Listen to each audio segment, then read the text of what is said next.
যে আর সিমের ভিডিও করতে যে একটা কথা মনে পড়ে গেল। একবার একজনের বাসায় সিমের ভিডিও করছিলাম, বুঝছেন। সিমের ভিডিও করার পরে তার গাছটা নাকি মরে গেছিল। এটা শুনে যে আমার মানে এত খারাপ লাগছে যে গাছটাকে আমি দেখাইছি দেখে ভিডিওতে, গাছে নাকি নজর লাগছে, বুঝছেন। তারপরে যে আমার মনটা এত খারাপ হয়েছিল। আর এখন এই যে দেখেন মাশাআল্লাহ বিসমিল্লাহ বলে এই যে আমার গাছের থেকে আমি নিজের গাছের থেকে সিম পাড়তেছি, আপনাদের সাথে শেয়ার করতেছি। ওই দিন একটা কথা খুব মনে পড়ছিল যে গাছ দেখাইলে, গাছের ফলন দেখাইলে যদি গাছে নজর লাগে তাহলে এই যে যারা ভিডিও করে, আমার জেসমিন আপুর কথাই বলেন না, নিউ ইয়র্কের যে জেসমিন আপু এত সুন্দর গার্ডেন দেখায় প্রত্যেক বছর, তার গার্ডেনেও তো নজর লাগতে পারতো, তাই না? তার গার্ডেনও তো নাই হয়ে যাইতে পারতো, তার গার্ডেনের ফলনও তো নষ্ট হইতে পারতো। কই, তা তো হয় নাই। কেন জেসমিন আপুর বাগানে কেউ নজর দেয় না? আর আমি একজনের গাছের ভিডিও দেখাইলাম দেখে নজর লেগে গেল। সেদিন অনেক কষ্ট পাইছিলাম মনে, কথাটা শোনার পর থেকে, যে গাছটা নাকি কয়েকদিনের ভিতরে মরে গেছে। আমি জানি না আপনাদের কি মতামত, একটু কমেন্ট করে জানাবেন। আপনাদের সাথে গল্প করতে করতে দেখেন কতগুলা সিম তুলে ফেলাইলাম। আরও বেশি তুলতে পারতাম, কিন্তু আমার এতগুলা সিম লাগবে না। কারণ হচ্ছে আমি আজকে ইলিশ মাছ দিয়ে আলু দিয়ে সিম রান্না করব, এইটুকুই আমার হয়ে যাবে। আর এই পাশে দেখেন করলা গাছে করলা খুঁজতে এসে দেখি মাটিতে এই করলার ডালগুলা সব ঝুলে পড়ছে না। আমি তো মনে করছি বেড়ার এই পাশে আর কোনো মানে মাটিতে যেহেতু ওই গাছগুলো হয়তো নষ্ট হয়ে গেছে, কিন্তু আমি এই যে গাছগুলা উঁচা করে দেখে আমি পুরো সারপ্রাইজ হয়ে গেছি। মাশাআল্লাহ এতগুলা করলা ধরে রয়েছে। আর এই যে ডাটা গাছের সাথে পেঁচায় পেঁচায়, এখানে 2-3টা ডাটা গাছ আমি কাটতেই পারি নাই, কারণ হচ্ছে করলা গাছগুলো এমনভাবে ডাটা গাছের ভিতরে পেঁচাইছে। তারপরে কি ডাটাগুলো বুড়া বানাইতেছি, ওগুলা থেকে বীজ সংরক্ষণ করা ছাড়া আর কোনো উপায় নাই। এই যে দেখেন করলা, সিম, তারপরে এখন এগুলো রান্না করতে তো আমার মরিচও দরকার, তাই না? দেখেন আমার গাছে কি সুন্দর তরতাজা মরিচ, মরিচগুলো এত হেলদি দেখলেই মাশাল্লাহ। আমিও যেরকম নাদুস নুদুস, আমার এই মরিচগুলাও সেই রকম নাদুস নুদুস হয়েছে। প্রত্যেকটা গাছই মাশাল্লাহ অনেক সুন্দর, সবুজ আর হেলদি। এখন আমার বাসা ছেড়ে কোথাও যাইতেই মন চায় না। যতটুকু সময় পাই আমি হচ্ছে বাগানেই সময় কাটাই। বাগান ফেলে কোথাও বেড়াইতে গেলে মনটা আর টেকে না। একদিকে আমার বাগান আর একদিকে আমার বিড়াল। যাই হোক, এখন আর ভ্যাকেশনের কথা চিন্তা ভাবনাই করতেছি না, কারণ বাসা ছেড়ে যখন চলে যাই তখন অনেক খারাপ লাগে। আর আমার হাজব্যান্ডকে আমি মাঝে মাঝে বলি যে জানো রাত্রেবেলাও না আমার বাগানে থাকতে মন চায়, বাগানে যাইতে মন চায়, বাগান দেখতে মন চায়।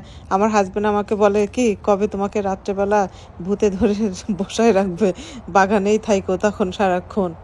যত টাকা আমি বাগানে খরচ করি আমার মনে হয় না যে তত টাকার ফলন আমি খাই বাগান থেকে তুলে। কিন্তু আমার এটা হচ্ছে এক ধরনের শখ। মানুষের তো কত ধরনের কত রকম শখ থাকে, বাগান করা কিন্তু একটা শখ। আর এই কাঁচামরিচ গাছটা দেখেন, এই কাঁচামরিচ গাছটা তো আমি একদম আমার চুলার কাছে রেখে দিছি। আমি হচ্ছে কাঁচামরিচ ফ্রিজে রেখে দেই না, যখনই দরকার হয় ফ্রেশ কাঁচামরিচ গাছ থেকে তুলে নিয়ে যাই। যখন রান্না করি ফ্রেশ ফ্রেশ কাঁচামরিচ গাছ থেকে তুলে কেটে তরকারিতে দিয়ে দিই। ইস কি যে মজা, তাই না? এই যে দেখেন সিম গাছ, নিচে হচ্ছে মরিচ গাছ, আরও অনেক গাছ আছে, কিন্তু সেগুলো তো আমি একবারে সব দেখাবো না। ওই গাছগুলোতে যখন অনেক ফলন হবে তখন আমি আপনাদের সাথে শেয়ার করব। যেরকম বেগুন গাছ, টমেটো গাছ, তারপরে হচ্ছে লাউ গাছ, আরও অনেক গাছ আছে। তো যাই হোক, এই যে দেখেন সিম পাড়ার পরেও আমার গাছে মাশাল্লাহ এত সুন্দর এখনও সিম রয়েছে।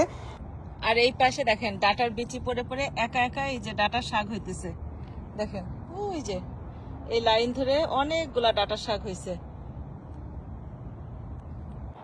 আরো কিছু বিচি ফেলাই দিই।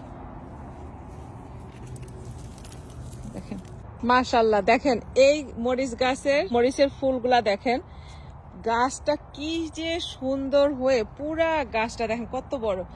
এই যে ছোট্ট একটা টবের ভিতরে কিন্তু এইভাবে আমার মরিচ ধরছে, আর হচ্ছে মরিচের ফুল আসছে আবার নতুন করে।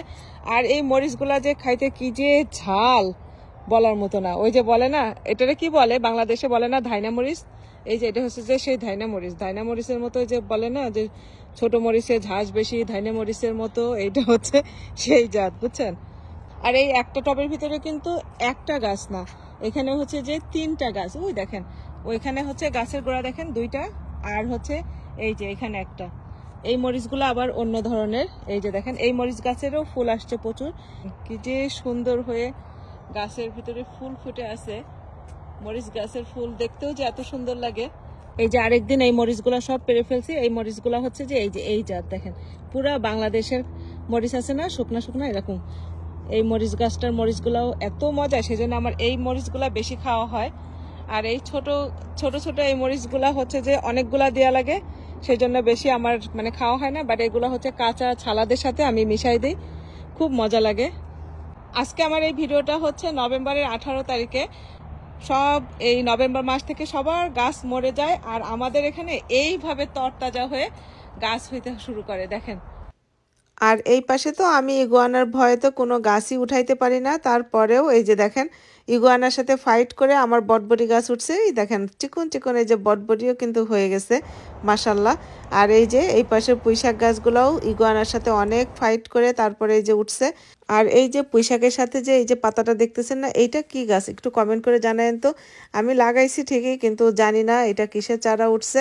তো যাই হোক, রূপাপুর ভিডিওগুলো ভালো লাগলে অবশ্যই শেয়ার করে দিবেন আশা করি। আর বিদেশ বাড়িতে আমার এই বাগান কেমন লাগলো আপনাদের অবশ্যই কমেন্ট করে জানাবেন। এগুলা কিন্তু টমেটো গাছগুলোও দেখেন কি সুন্দর মাশাল্লাহ, অনেক হেলদি হয়েছে। তো সবাই ভালো থাকবেন, সুস্থ থাকবেন। আজকে এ পর্যন্তই, আল্লাহ হাফেজ।